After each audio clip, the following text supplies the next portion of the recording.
You're listening to the Huddle Up Podcast with Chad Jensen and Zack Kelberman.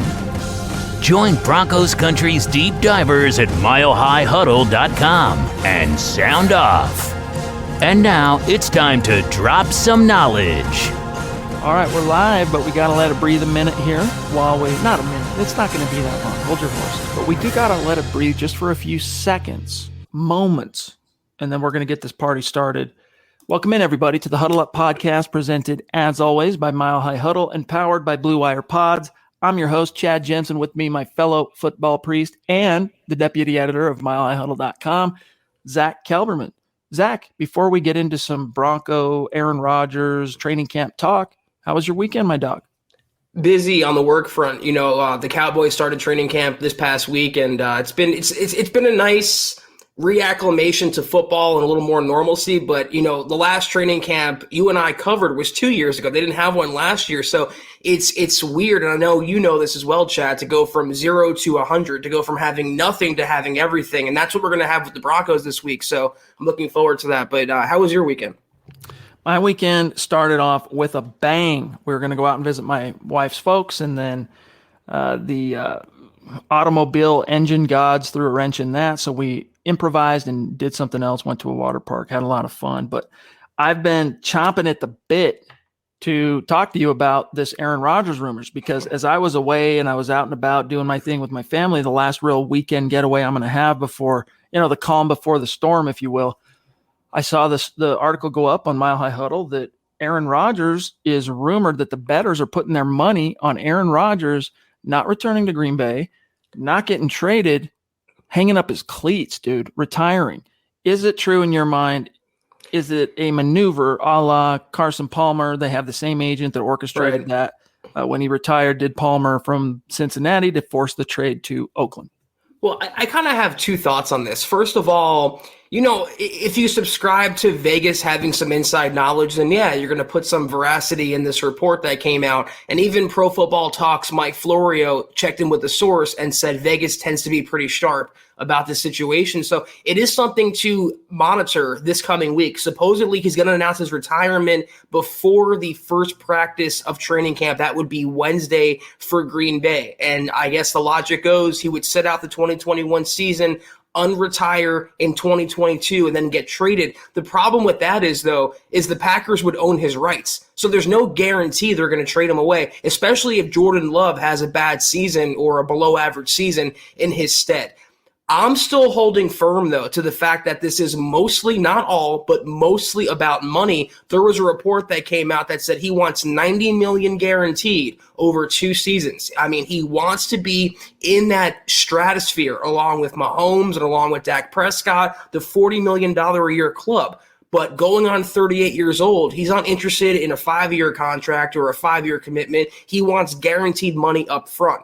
And you know what? Coming off an MVP season, the third of his career, why shouldn't he capitalize on that? Why shouldn't he use his leverage? But that's the only card he has. Negotiation-wise, Chad, is retiring. That's all he can do to maybe force the Packers' hand. But again, there's no guarantee Green Bay would trade him even if he retired.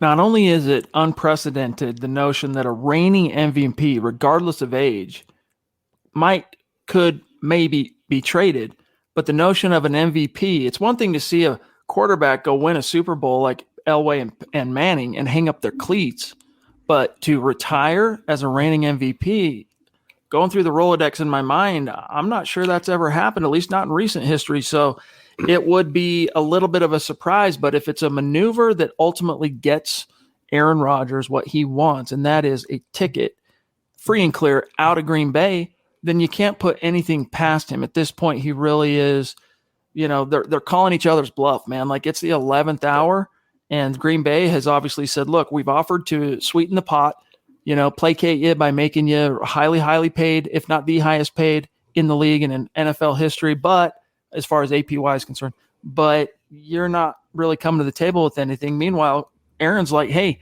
I told you what I want. I told you why I'm unhappy. I told you this situation is unsalvageable. It is untenable. Trade me or I retire. Rubber's meeting the road this week. We're going to have some sort of resolution on this, and then we can either move on talking Broncos, or move on with maybe something happening with Aaron coming to Denver, but it doesn't really feel like it's the pendulum is swinging that way. Yeah, I mean, the only quarterback that I can think of that walked away in their prime or at the top is Andrew Luck. Other than that, like you said, it's pretty uncharted territory for a reigning MVP, a future Hall of Famer, to call it quits for one season. And knowing that in advance, that it's a maneuver, he would retire temporarily. It's not like he has genuine interest in going to host Jeopardy.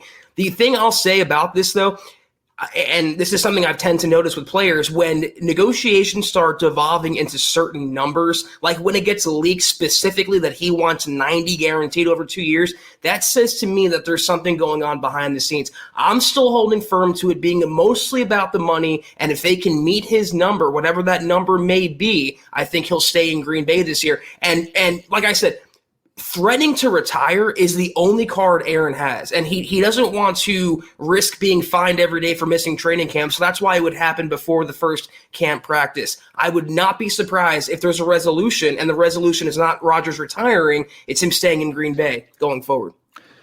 If he retires, he's still going to have to come up with a settlement to give some of his signing bonus from that last extension back to the Packers that has been kicked forward into multiple future years. So either way, he's going to be a little bit lighter in the pocketbook if indeed he does opt to hang up his cleats. Now, before we get to some matters of business, I see a very generous super from Mark Langley. We're going to grab. In fact, John, if you've got Mark, let's throw him up there. There he is, dude. Man, we miss Mark when he's not in the hizzy, but we got no worries because he is in the hizzy. He's here. The water is under the bridge. Let not our hearts be troubled. Mark is with us. What's up, bro? How are you? Hope you are stoked for training camp to finally kick off this week. And hey, we appreciate you. Thank you for that generosity, my brother. He says, good to see you guys. # Huddle Up Pod, Football Priest, MHH, and always the message. Hey, John. Mark, you are the man. And, Chad and I have thanked you on here. We've thanked you on social media. We've thanked you through text messaging. And, our thanks will never be enough for what you do, but we genuinely appreciate it. It's good to see you in the pod, and we hope you're having a great weekend and a great Sunday. Give our best to Penny. And then also, hey, man, hopefully we'll get to see you at the next MHH meet and greet 2022. We're looking forward to that. I've talked to Mark. Willie, thank you for the super chat, bro. He says, hey, here's a couple of clams to not talk about Aaron Rodgers today. Thanks, bro. Well, hey, listen, we're turning the page. Yeah, in fact, a little too late. we're going to shift gears right now. In fact, Zach, I wanted to get your take on this real quick, and then we'll get to some matters of business and talk some training camp. Bleacher Report predicts Teddy Bridgewater to be Denver's biggest bust. So if you go and look at what the Broncos did in free agency, Kyle Fuller, Ronald Darby, Teddy as a trade, you go to the draft, from Pat Surtain all the way down, 10 picks. None of those guys, they have selected Teddy Bridgewater to be Denver's biggest bust candidate. And Zach, the one thing on this, as I investigated, this is where we're at, guys. We've reached the bottom of the barrel. We're aggregating Bleacher Report. This is where we're at right now. But nevertheless, listen to me here. I went and read this piece, okay? Guess what? He doesn't offer this, God bless him, Brent Sobleski. He's just trying to make hay just like us in this late hour. He doesn't make any rational argument for why Bridgewater would be deemed a bust. Shocker. So I can't even try and convey to you what his rationale was other than just saying, hey, this is this team's biggest bust, Teddy Bridgewater, figure it out. But what's your response to the notion of Teddy being Denver's potentially biggest bust of 2021? Knowing Bleacher Report, they've used Drew Lock slander enough. They had, I guess, just pick another quarterback to go with, and that was Teddy Bridgewater here. I'm not putting too much credence into this. It is surprising, though, to see this type of article not about Drew Lock, about Teddy, who's being seen through the national scope as the Broncos starter, as the safe option, the veteran option, the guy that's going to lead them to the playoffs and save them from Drew Lock.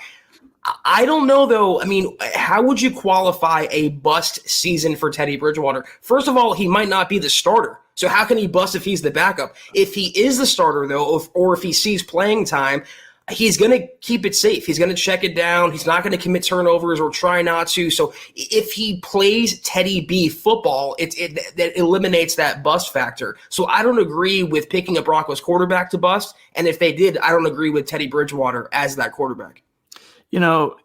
If we're talking free agency or veterans, I would say I would tap probably Ronald Darby as the most likely to bust, but that's not because I think he's going to bust.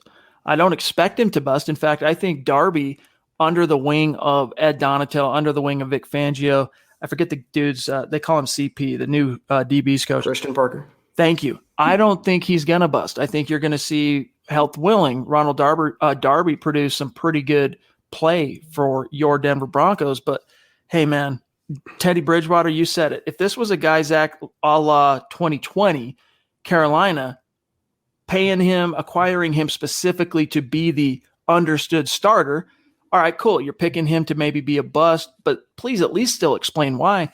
But that's not, as you pointed out, why Teddy Bridgewater was necessarily brought to Denver. He's brought to compete to be the starter. So if this dude shows up, took a pay cut, ends up being the backup, is that still considered a bust? Because we got to figure out where the expectation is for Teddy when he was brought here in the first place.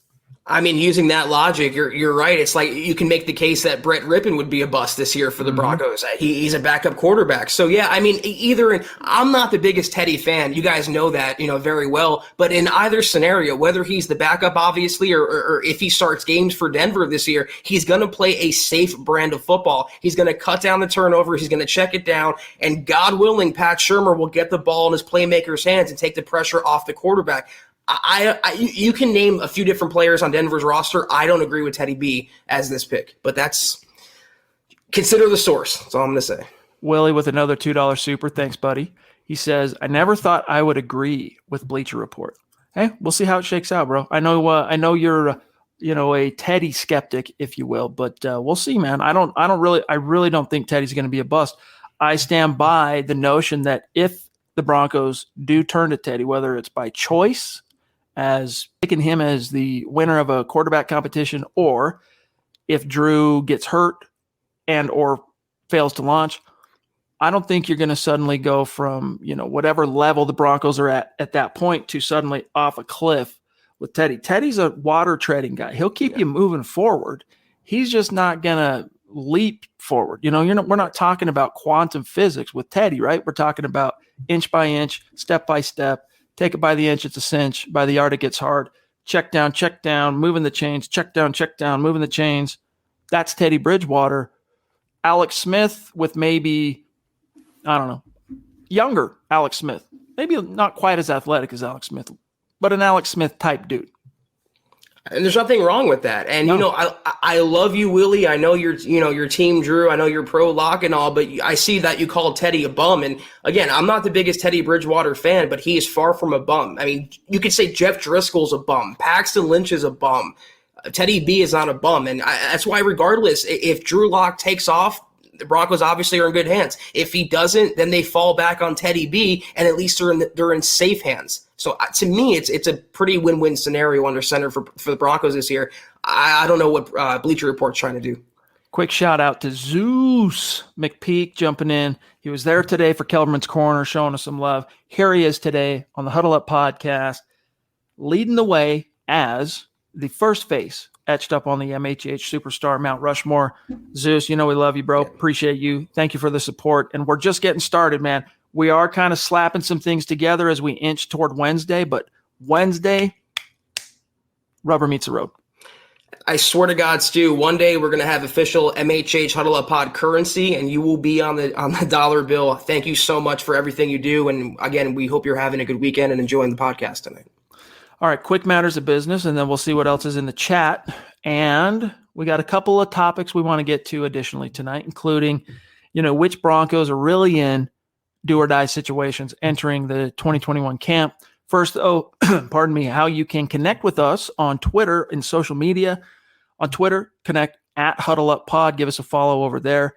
If you are a superstar, if you are a consistent supporter of the show, make sure you at us, all right, and let us know who you are, because so often the names differ from handles that are used on YouTube or Facebook to Twitter. So you got to kind of hit us over the head like a 2x4 who you are. Also connect with our main account at Mile High Huddle. And then our producer, John K. I'm trying to find the card. Where is it? Where to go? It's disappeared, John. I don't know where it went, but follow him on Twitter at John K. MHH. As you can see here on screen, my partner, Zack Kelberman on Twitter at Kelberman NFL. and yours truly at Chad and Jensen. Also, gang, we would humbly ask you to make sure you are following the Huddle Up Podcast on Facebook. Easy to navigate. Either open up your browser and type in facebook.com/Mile High Huddle Pod, or just open up the app, search Huddle Up Podcast. Give us a like, give us a follow there. We are trying to get that following, that page to scale, because we have some big plans content-wise for our Facebook page, but we got to hold off on it a little bit till we get to scale. So help us out over there. And in so doing, it automatically enters you into our weekly giveaway, a little piece of MHH swag, help rep the brand, get a little free something for liking and following a social media page. Also, guys, check out facebook.com/Mile High Huddle and become a supporter. You get access to Kelberman's Corner today. Great show, by the way. Zach, you and Kim knocked it down, talking about the top candidates for perhaps an early extension in 2021. Plus, you get Trickle Zone every Saturday and Broncos Book Club, which was upended a little bit this week because of my weird schedule and this and that. So that's what you get as a supporter. It's $5 a month. Plus, you're helping to keep the lights on here at MHH Central. We love our super supporters over there on Facebook. The merch store, of course, guys, if you want to get a piece of swag, get a hat, get a t-shirt, get a mug, face mask, hoodie, tank tops, little something, huddleuppod.com. Go get your swag on. And if you're not in a position to do those things, gang, it's all good. Just make sure you are subscribed wherever you enjoy the show. Like this video, like this episode. Crucial if you are on YouTube and or Facebook. And then, hey, the litmus test, number 3, guys, if you think we're doing a good job, or at the very least, you respect the effort, share this video out there. Help us continue to grow as we approach training camp and reach those new like-minded Broncos fans that are just like you, but they're ignorant of the fact that this community is out here waiting to embrace them. Okay, good. Yeah, let's grab Slide and Glide. Bros, what's up, dude? Thank you for the super. Appreciate you, my friend. He says, what's up, Broncos country? Hashtag go lock. Hashtag playoff bound. Hey, man, that's what we're hoping for. I don't know if this city could survive a 6th consecutive no playoff season, Zach. I'm more than hoping. I'm expecting it to happen. And regardless, again, if it's Bridgewater or Locke under center, Aaron Rodgers, Deshaun Watson, this roster is talented enough. There's no more excuses as to why they can't win 9 or 10 games and make a push for a wild card at a minimum in the AFC. So I am expecting the Broncos to finally end that schneid and get back to the postseason. Real quick shout out to these great superstars sending us over on Facebook. Mike Postle with a very generous star donation. Appreciate you, my dog. Alexander Emmert, good to see you, buddy. Thank you. Gary Leach Palmer, the legend himself. Andrew Baker, also legendary. Thanks to you guys. You're helping us get to our goal of 500,000 stars on Facebook, at which point we're giving away that Von Miller jersey. And if you have starred over that point, if you have contributed to getting us to 500,000, you're in the running for that particular jersey. So thanks, you guys. Appreciate each and every one of you. All right. Mike's question or topic. This drama started when the Packers passed on the greatest wideout class in history, needing a wide receiver 2 after never taking a single offensive player in the first round since drafting Aaron Rodgers, and instead drafted a future Rodgers replacement with years left in the tank and in a Super Bowl window. Nothing that you said there is untrue. But it takes 2 to tango, right? The truth's somewhere in the middle.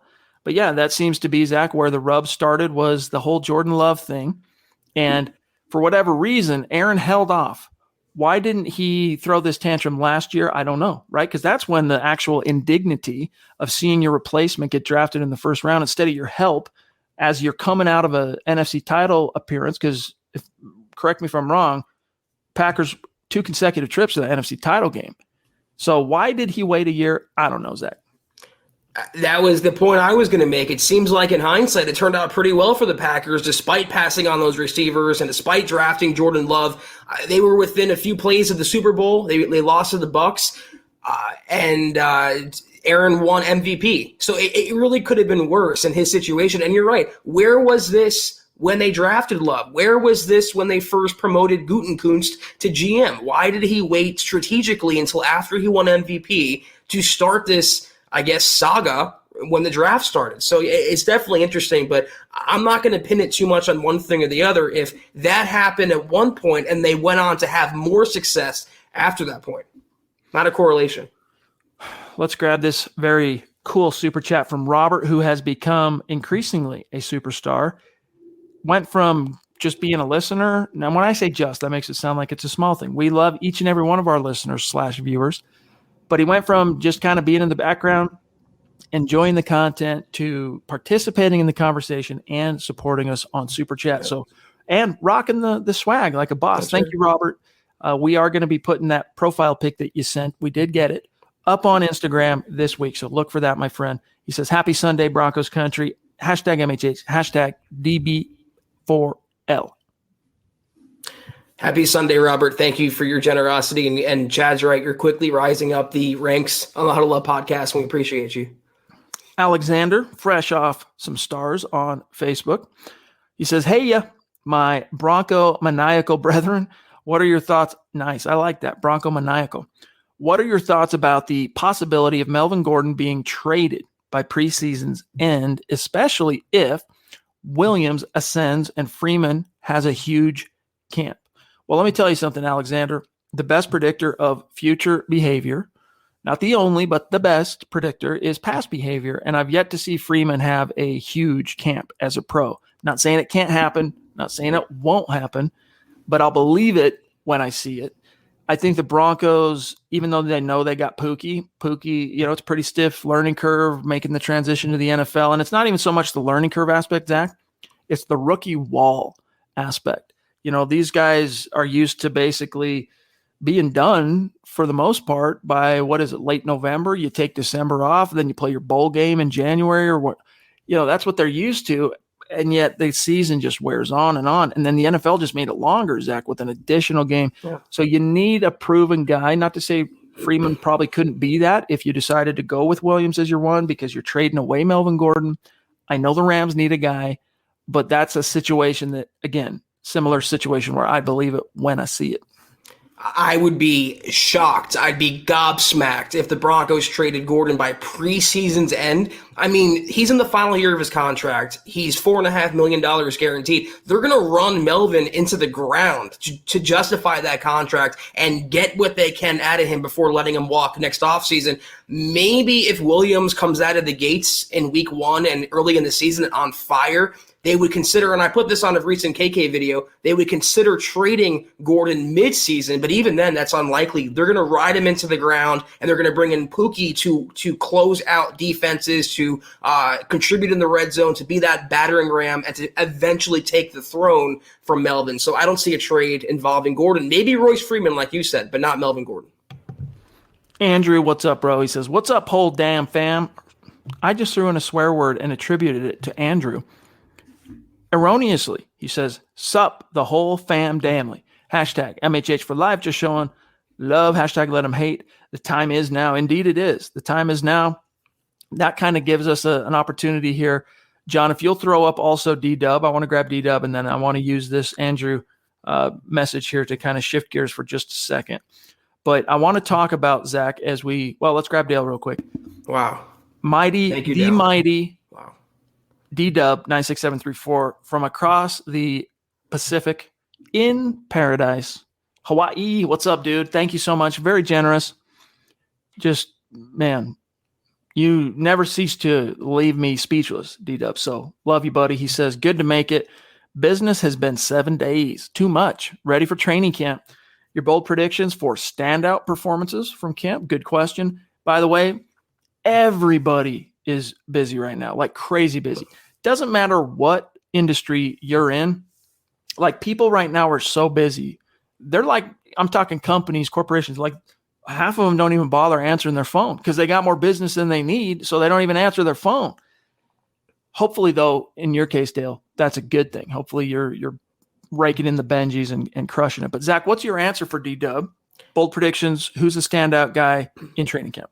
I'm taking away quarterback because that's the low-hanging fruit here. The first player that came to mind is Jerry Judy. He killed it in OTAs. He kills it at minicamp. He has a great rapport so far with Teddy B. He seems to have cleaned up his drops. His footwork is still at an all-time best. I think he's going to shine this preseason, and the reps that he got, that he lost out on as a rookie, are going to benefit him. I think he's in for a big season, maybe even a 1,000-yard season. I think that's a very apt selection. Jerry Judy was tapped by, was it PFF, as the number 2 most likely they ranked 15 guys entering year 2 most likely to quote unquote break out, and he was ranked only behind Joe Burrow, Jerry Judy. So I like that. As far as standout performances in camp, if I were to pay that forward into the season, I'm gonna throw Noah Fant in there, but it's honestly hard for tight ends to really stand out in training camp because they're doing a lot of blocking, and the physicality component to what they do is it's not quite as real as it will be when real football rolls around. But I would also throw in, perhaps, I know this might sound crazy coming from one of your football priests because we have been Melvin Gordon skeptics, but I got a feeling about Melvin Gordon. I really do. I think Melvin, he cut off his dreads. He showed up to camp a little bit lighter. I think he's motivated. I think he's hungry. We could see something. Because it's one thing, Zach, think about this from a power posture dynamic. All right, you're signed as the big money guy to come in and contend with an established 1,000-yard rusher, Phillip Lindsay. You don't really worry too much because you just got paid. You got all this guaranteed money on your plate. So you're not really feeling like you're in a situation where you got to sing for your supper. 1 year later, though, those tables have turned, only reverse it in the sense that instead of a high-paid free agent coming in to challenge him, it's a high investment draft pick in the form of Javonte Williams. So I think you're going to see a very motivated Melvin Gordon, and I'm not necessarily predicting that he's going to have some big, bold performance in training camp, but I think I have a feeling he is. All right, I have a feeling Melvin Gordon's going to be a motivated cat. If he has any pride at all, he better be motivated. Again, in a contract year, he knows he's not the future. He knows his career is kind of at a crossroads right now. He said he wants to endear himself to the Broncos and show he can be the RB1. Well, it's time to do that. 2 years in a row, he skipped out on reporting to practices, voluntary practices on time. And in that time, Pookie Williams got the reps that he missed. So I think Pookie's going to push him from day one. One more player I want to mention, though, real quickly, Deshaun Williams. Kind of a dark horse. I was right about my Shelby Harris assessment. I just think, I know Draymond's starting, Shelby, Mike Purcell's coming back. There's something telling me that Deshaun's in for maybe like a 6 to 8 sack season. I saw him post something on Twitter. I think John tweeted it, and that's why I saw it. He's motivated. He wants to prove himself in the NFL now, and he has more of a predominant opportunity to. So I think he's going to be a breakout dark horse candidate in Denver. Absolutely. Look at Draymond as well, to be a guy that kind of pops in camp. There's a few really interesting players poised to potentially have that kind of a summer. We'll see here very, very soon. Let's grab, and thanks again, D-Dub. We love you, bro. Don Olson on Facebook. I'm going to read this from the comment itself because it's a big fatty that takes up half the screen. We love it. Thanks, Don. He says, happy Sunday, guys. I grew up with the Broncos, but my favorite memory was always the Orange Crush with killer linebackers, Tom Jackson, Rob Swenson, Randy Gradishar, and Joe Rizzo. Those guys could shut anybody down. So do you think there's any chance that linebackers will ever again dominate the NFL like they did in those days? No. Not like in those days. The game changed. Right.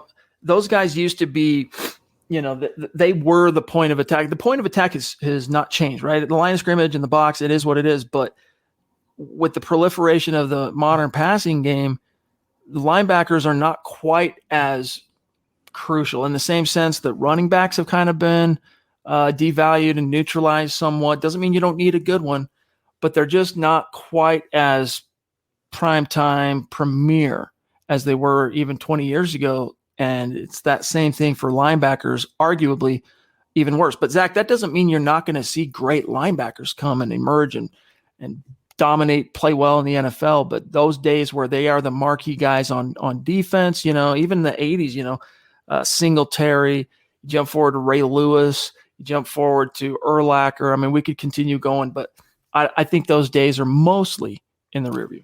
Yeah, the counter argument here, though, is Tampa Bay just won a Super Bowl on the strength of their linebacking core, Levante David, Devin White, Shaquille Barrett. There is always going to be utility for a dynamic inside linebacker that can hang with the Travis Kelce's, hang with the Darren Wallers of the world, the George Kittles. I want the Broncos desperately to have that. But to your point, which I agree with, the position is shifting downward. It's shifting slimmer. You're seeing more of the hybrid roles come out. I mean, look at Baron Browning. He can play safety. He can play inside linebacker.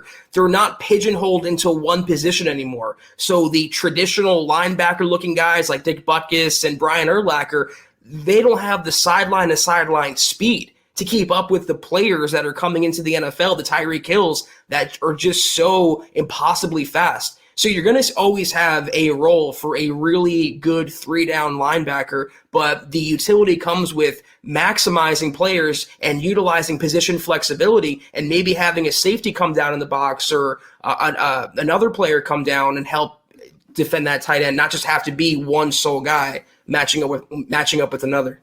Well said.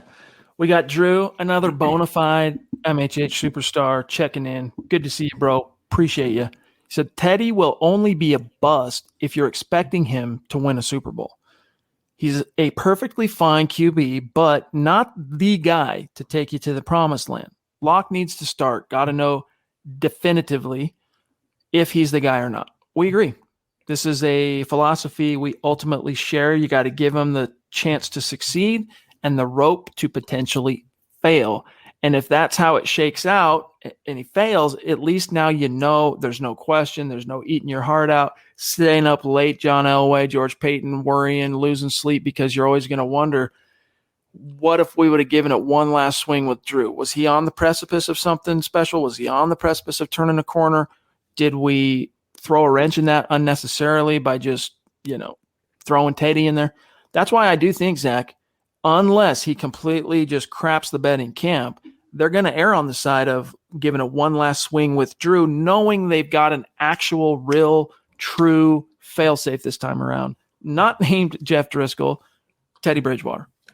I mean, they can ask themselves, can Drew Lock be Josh Allen? Can he take that major leap going forward? And the answer may well be no. He won't be Josh Allen. He may well be a bust. He has no future in the NFL potentially, but they don't know that for sure. And the only way to find it out is to let Locke play a full season, unfettered, unblemished, with a full supporting cast and hopefully better coaching, no injuries, knock wood. I think he can do something. I think he can take that leap forward. Maybe not Josh Allen, but a capable starting quarterback. Drew makes a good point, though, Chad. We talked about the define how Bridgewater would bust. Yeah, if he starts and you're expecting to win a title with Teddy B under center, the guy that was just replaced for Sam Darnold, that might be setting up unfair expectations, but certainly bust expectations as well. Agreed. You have to establish what those expectations are for Teddy before you can just even try and predict whether he's going to be a bust. And Bleacher Report, God bless him, failed to do that. Yeah, Dave, so Broncos Book Club unfortunately had to be scrapped this weekend just because of all my stuff, but don't worry, it's going to return in full force this coming week. I'll be keeping you guys in the loop on that. Zach, a.k.a. Burn the Guitarist. What's up, dude? Good to see you. Thank you for the super. He says, hey, guys, looking forward to training camp. It will be nice to see the guys in action. That's right. That's right. Because, hey, Zach, when it was OTAs, for example, and we've gone a long 6 weeks since then, since they left minicamp and into the NFL summer, it's not quite the same because they basically were only allowing a very small handful of media to attend. I mean, normally they do keep their media scrum kind of relatively tight, but this time they cut it into like a quarter of what they normally would. And so aside from local print, local radio, local television, no one was in there. You couldn't really get a vibe for what was going because you're not really able to see anything with your own eyes. That changes with training camp.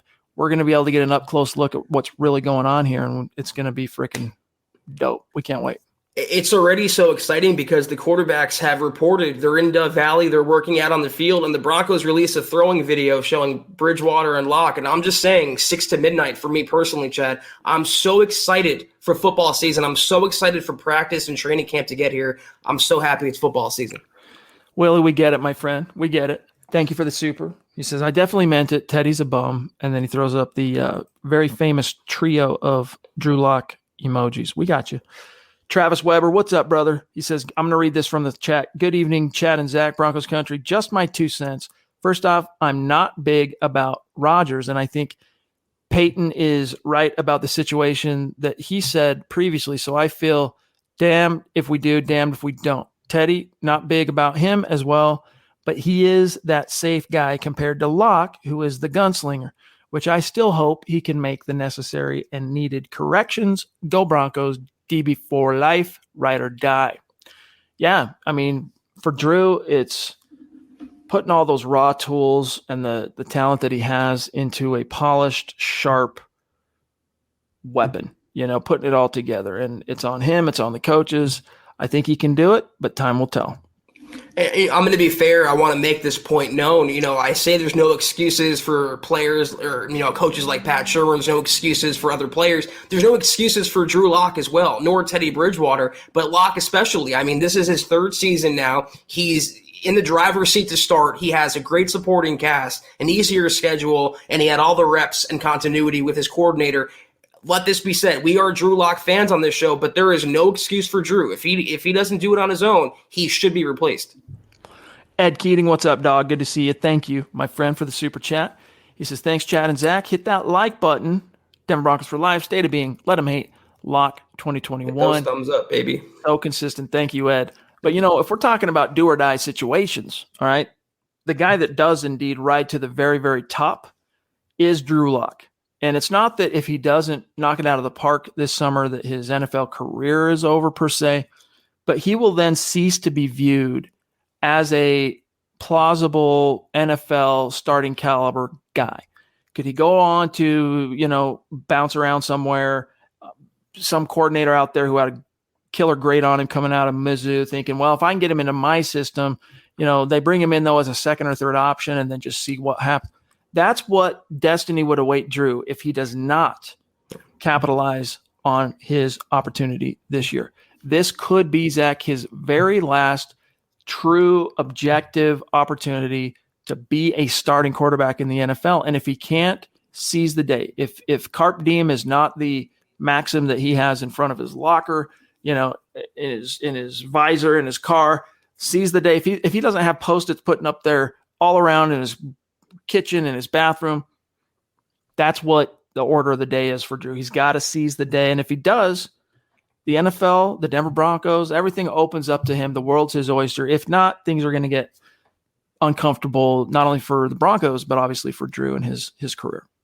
You know what? If he doesn't seize the day, then he deserves to have that trajectory for his career. He deserves to be a backup going forward until proven otherwise. Though if he were to flame out of Denver, I guarantee you there's a forward-thinking offensive mind out there that would take a shot on Drew Lock, even as a backup at first. I mean, look at the chances that Paxton Lynch had after the Broncos released him. Now he's in the CFL struggling there, but that's a whole other point. That's Paxton Lynch. I think there would be one more chance for Lock after Denver, but he certainly wouldn't be given any starting opportunities around the NFL. King Days, a newer name on Super Chat. Welcome, my friend. Connect with us on Twitter. Thank you for your support. We'll keep an eye out if you have any specific topics or questions. Here's Joseph Malinowski. Thank you on YouTube. He says, my uncle works for the Denver Broncos, but just found out he might be retiring. So happy, but going to Impact autograph. I get to give out something for Christmas to a young kid. Zach, I need syntax translation on this one, my dog. Sure. My uncle works for the Denver Broncos, but just found out he might be retiring. So happy, but going to Impact autographs that I get and give out something for Christmas. I guess he gets autographs because his uncle works for them, so he gives them out to kids for Christmas. That's a great cause, Joseph. That's cool, man. It's very noble. Absolutely, my friend. King Days, his comment, concerned about the Broncos' outside linebacker depth. I believe it was 2019, the first few games, Broncos could not buy a sack. Yeah, they didn't get a sack until game 4. And that was with a healthy Vaughn, with a healthy Chubb. Chubb, of course, that was the game he tore his ACL after getting a single solitary sack. He's the one, in fact, who broke the ice for Vic Fangio's defense, period, in Denver. Then he tore his ACL and promptly had to go, sit down for the whole year.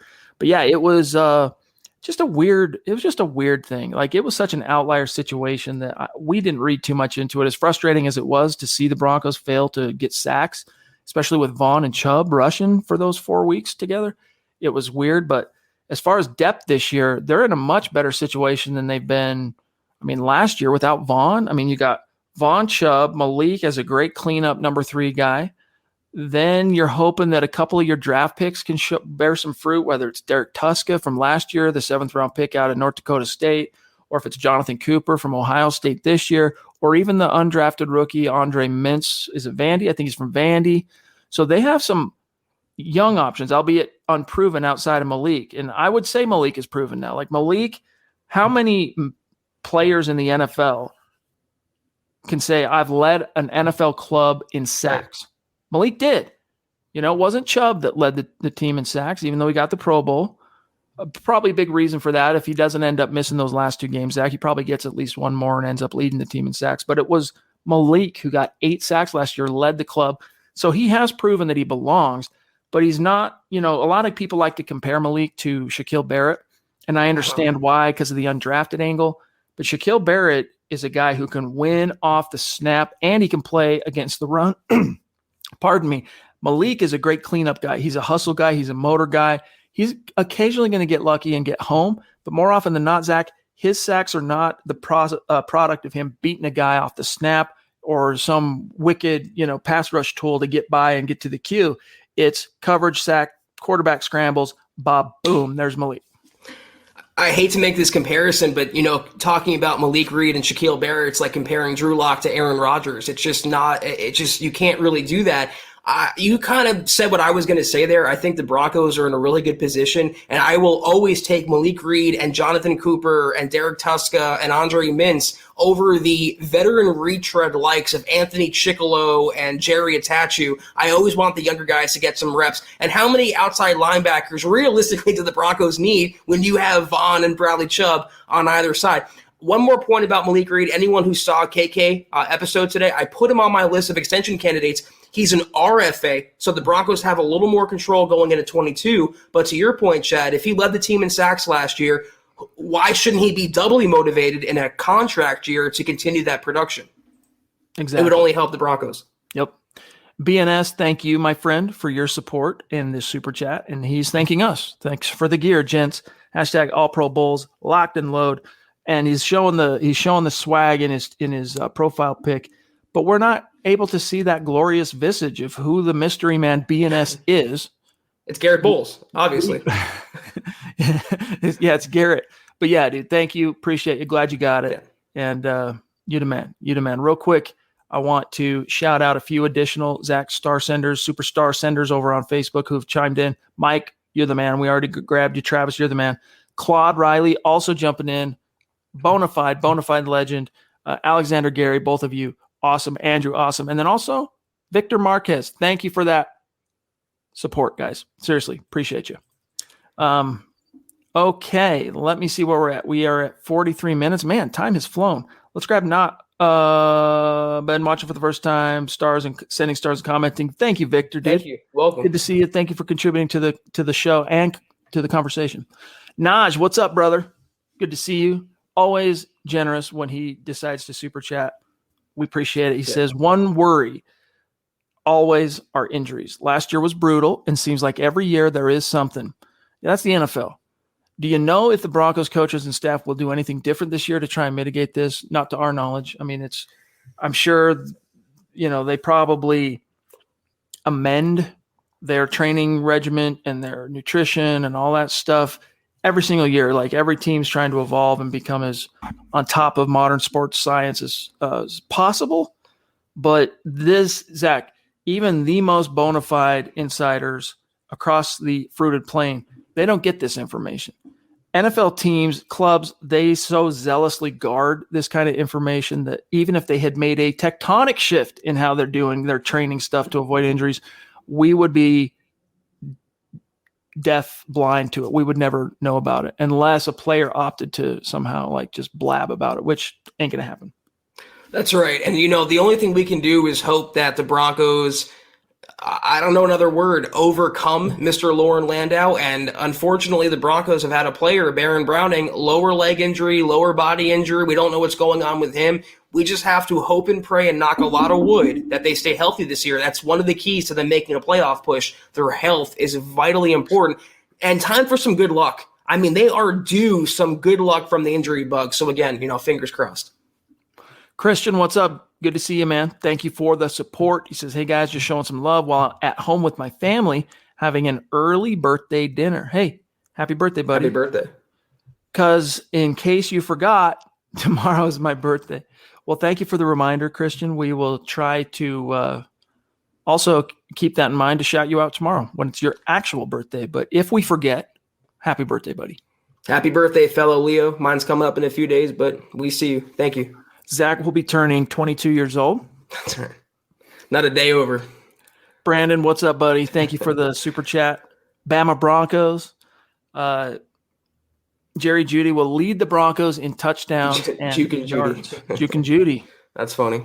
That's good. Maybe. It wouldn't surprise me in the least, to be honest with you. It really would not. But I do think that if Cortland Sutton returns to even a half of the guy he was before he got hurt, the quarterback, I don't care. I know that Teddy's already got a nice little juice going with Judy as far as chemistry, but if you've got Cortland Sutton on the field and you're a quarterback, you're feeding that dude targets. If you're a coordinator and Cortland's on your team, you're forcing balls downfield to this dude. You're giving him a chance because he's going to come down with it, and when he does, it's going to be a nice big play. So I'm gonna say Sutton followed by Judy as far as receivers. But don't sleep on Fant, dude. If the combination of Shermer, Locke, or if it ends up being Teddy, pull their heads out of there, and start feeding this dude some serious targets, Noah Fant could provide 1,000. Feed him. Feed Fant. Yeah, I'm right there with you. I think, he could lead the Broncos in yards, but so could Cortland Sutton. He could lead the Broncos in TDs, but so could Noah Fant. And you're talking about scrimmage TDs, maybe even Javonte Williams if he gets enough goal line opportunities. This is a good problem to have, though. The fact that we have to debate who's going to lead the Broncos where, that they have such a diverse offensive supporting cast. It's going to be so fun to watch, God willing, the quarterback play and the coaching aligns because they certainly have the talent. The Queen is in the house. Christy, what's up? Good to see you. Thank you so much. She says, happy Sunday. And then she also says here, the priest always coming through with the info we need. Hey, we'll keep doing that, Christy, if you and everyone else keep showing up. And then another super chat. Look at it. That's the best. The trifecta. Make sure you hit that like and share on this episode. Thank you, Christy. We we love you and appreciate you. And football is back this week. It's going to be great. We hope you're having the best weekend, Christy, the best night. We love you so much. Thank you. Thank you. We've got an interesting one here from Robert. Speaking of linebackers, thank you for the super chat, Robert. Who are your second of the night, too? Who are your Mount Rushmore of Broncos linebackers? Ooh. Vaughn. Right. You ready? Let's keep it off ball. I think that's what he's talking about here. But if you want to include edge. Here's what I'm going to say. If I'm keeping it off ball, I'm going Gradishar, Mecklenburg. Gradishar, Mecklenburg, Al Wilson. Yeah. Fourth guy would be Todd Davis. Fourth guy. Trevathan. He contributed to a championship, original draft pick. I could be convinced of that. I could be persuaded. I was going to say Tom Jackson, but he was more of an outside guy in his day. Man, I'm trying to think who you could be that no-brainer fourth option on Mount Rushmore off ball. Guys, hit me over the head with it. Who am I missing here? What the hell? Danny Trevathan. I'll throw him up there. So Gradishar, Mecklenburg, Danny, Smoke Dog Wilson. Yeah, I agree with you there. You want to talk about edge guys, obviously Von Miller, but yeah, I think you nailed it, Chad, and I'm in agreement. Who are your guys, and who are we not thinking of? I mean, you could throw Danny in. You could throw DJ Williams in. if you wanted to, you could make an argument for Ian Gold. I wouldn't, but you could.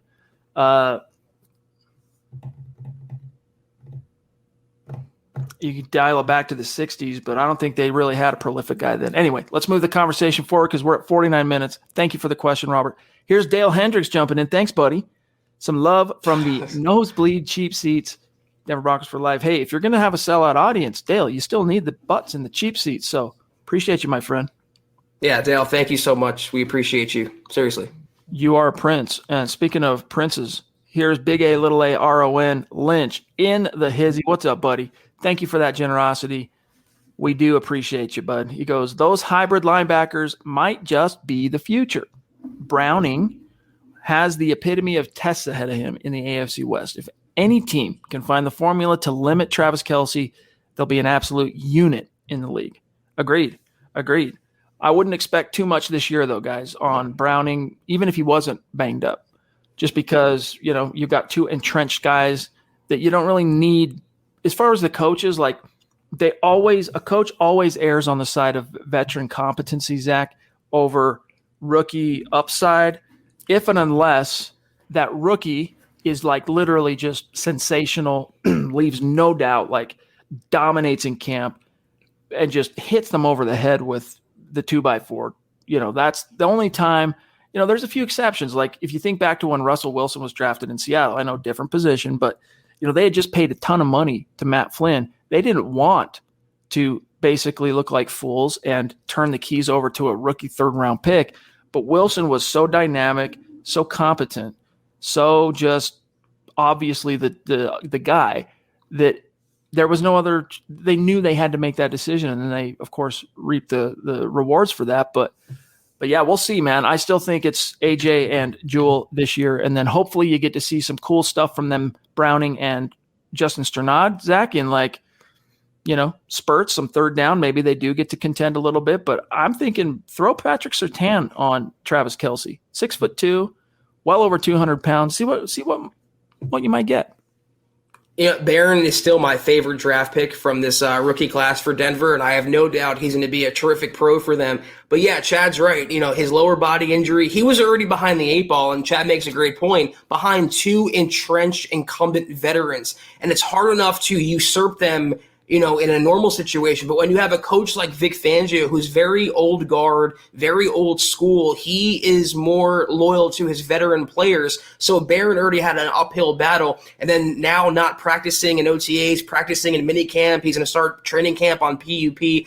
If they get anything out of him in the first half of the season especially, it's a bonus in terms of Barron Browning. 22 is a different story. I think one of Jewell or Johnson, they're both free agents in 22. One of them is going to be gone, and Barron should be the starter, but this year might be a kind of a redshirt year for Mr. Double B. All right, guys, we are at 52 minutes, so we got to mosey through rapid fire these remaining superstars who have been very patient. The Queen with yet another super chat. She says, thanks for the great pod, guys. We don't deserve you. You're the best. No. You're the best. So thank you. We also got one from Invictus Films jumping in. Good to see you, my friend. Thank you for the super chat. We got also Travis, who's already contributed to the convo, jumping in with a super chat, as well as let me check. Also showing stars on Facebook. I mean, this is a committed, dedicated member of our community, supporting this content, keeping this content flowing. Thank you, Travis. Thank you. You're a prince as well. Claude, what's up, buddy? Thank you for the stars. All right, let me see. We got another one from Brandon. Bama Broncos. John and I sharing a brain, canceling each other out. Bama Broncos. Patrick Surtain will be the next Champ Bailey in 3 years. Hey, man, hopefully. That'd be cool. That would be cool. SEC, both of them from the SEC. Champ from Georgia, him from Alabama. Hope so, man. I hope you're right. In the meantime, though, this is another maybe don't hold your breath, at least initially, type scenario for Surtain. Obviously, he has all the upside in the world, and he does have Champ Bailey level ceiling. But look at the people ahead of him. Look at the veterans ahead of him on the depth chart. They brought in Kyle Fuller. They brought in Darby. They have Callahan. It might be more of a luxury for the Broncos with Surtain to start out, Chad, moving him around, different coverages, different formations, different packages before he's a full-blown starter in this defense. But no doubt, if he hits his ceiling, it's going to be special. Andrew says, Chad and Zach, I have your man cave gifts ready. How do I send them? Shoot us an email, all right, milehighhuddle@gmail, and we'll give you the details there, all right? Appreciate you, my friend. Tony D.A. by the way, Tony, on our last live stream, threw in a super chat literally right after we hit the end broadcast button. So thanks, Tony. Hope business is good for you. Like I said earlier, everyone I talked to, man, they got more business than they need. Hope that's the same for you, my friend, and you're moving some discount audio and wheels. He says, what's up, fellas? Finally catching you guys live. Keep up the great work. Go Broncos. You the man, Tony. Hopefully, hey, by the way, Tony, I know you make a trip to Denver to see a game every year. Hopefully you can make it to week 3. Come see us in the MHH tent outside in Power Field. It's going to be a gas. Thank you, though. And we like the new logo as well. Very sharp. Yes, indeed. Very sharp. Very sharp. Okay, let me see. Oh, man, Gio in the house. Wow. Thank you. We've had several top rope OG superstars tonight. Gio, not the least of them. What's up, my friend? How have you been? Looks like you've enjoyed your summer. Sounds like you're ready for football like the rest of us are. And we appreciate you, bro. Give our best to Jazzy. I know that people, lives get hectic in the offseason. People kind of step away from football, but I know it's football season when I see Gio in the pod, when I see Christy in the pod. It makes me so excited and so appreciative for all that you both do and everyone else out there. Thank you. Thank you so much, Gio. Guys, hit me over the head with a 2x4 as punishment. Romo. No, not Romanowski. John Mobley. That's who I would put in there. That's who I'd put next to. I would remove Danny. Sorry. I put John Mobley just because of staying power, contributed to 2 world championships. I get Bill Romanowski. He was more of a famous guy because of his antics, but I would still say I would go Gradishar, Mecklenburg, John Mobley, and oh my gosh, I just brain farted again. Who's my other guy? Man, it's time to turn off the old camera. Wilson? But nevertheless, huh? Was it Wilson? Yeah, thank you, Smoke Dog. Thank you. That'd be my 4: Mobley, Wilson, Mecklenburg, Gradishar. What's up, Zebulon? Good to see you, brother. Good to see you. Willie again. You the man. Got tired of reminding you about John's show. Not even hiding anymore, John. I am legend. I am John. Yeah. Hey, we got things in the works, bro. We got things in the works. It's coming. Trust. Seth Harmon. Also, thank you, buddy. Thank you. All right, guys. That pretty well does it for tonight. Appreciate you. Zach, I'm going to put you on the spot, though. Aside from Drew Lock, who is under the most pressure to perform this summer for the Denver Broncos? This summer or the season? Training camp? Coach-wise, I'm going to put Pat Shurmur on there. Player-wise, though, I'm going to say someone like Kareem Jackson. He was lucky to get another contract from Denver to hang around. They drafted 2 safeties in Caden Stearns and Jamar Johnson. I think Cushenberry is another great choice as well, but Kareem Jackson is obviously a short-term option in Denver, and he has to fight like hell, I think, to keep his job because he has 2 young bucks behind him. Johnson specifically, once he gets his NFL legs under him, that's a natural playmaker who won't be a liability in pass coverage, and potentially a Simmons-Johnson pairing is very enticing. Well said. All right, guys, this is podcast number 1 of the week in which we're actually going to be ushering in Broncos training camp. We'll be back tomorrow night for podcast number 2, which will be the last Huddle Up podcast before football officially returns. And then when we see you again Wednesday night, we'll be talking about what happened day 1 of training camp. So Robert, again, thanks, buddy. He says, awesome show as always. Y'all rock. You rock. Also you, Michael Ronquillo. It's good to see you, buddy. Thanks for your support always. And then other than that, guys, thanks. Seriously. Love you. Thank you. We'll see you tomorrow night. Zach, sign us off. Yes, sir, Chad. Have a great rest of your weekend. John as well. Everyone else out there, thank you. Thank you, Michael, and everyone tuning in with us tonight. This was the Huddle Up Podcast. If you haven't already, follow the Huddle Up Pod on Twitter at Huddle Up Pod. You can follow the main account at Mile High Huddle. You can follow Chad on Twitter at Chad and Jensen. You can follow myself at Kelberman NFL. You can follow our great producer, Buona Beast, at John K. MHH. I don't know where the banner went, but it's here somewhere. It got moved down, it looks like. But yeah, John K. MHH on Twitter. Be sure to follow him. Also, guys, if you haven't already, go to huddleuppod.com and get your swag, get a hat, football pre-shirt, more stuff coming soon. Also, facebook.com/milehighhuddlepod. Like the page, follow the page, and as well, facebook.com/milehighhuddle. Become a supporter. KK every Sunday. We got Broncos Book Club, Trickle Zone, more on the way. Trust on that. But if you can't do any of those things, we totally understand and totally appreciate it. We ask you to do 3 things, though, that take 5 seconds. Subscribe, like, and share each and every video you see on the MHH channel. It helps us grow and reach more Broncos fans that are wandering the desert and lost and without a home like you guys have. Bring them here. Let's all party together. But we're out for the weekend. We'll be starting a new week tomorrow. Training camp week. Wednesday is the first practice. I'm so psyched. We hope you are as well. We'll see you guys tomorrow night, 6 o'clock Mountain, 8 o'clock Eastern. Take care, and as always, go Broncos. You've been listening to the Huddle Up Podcast. Join Broncos Country's deep divers at milehighhuddle.com to keep the conversation going.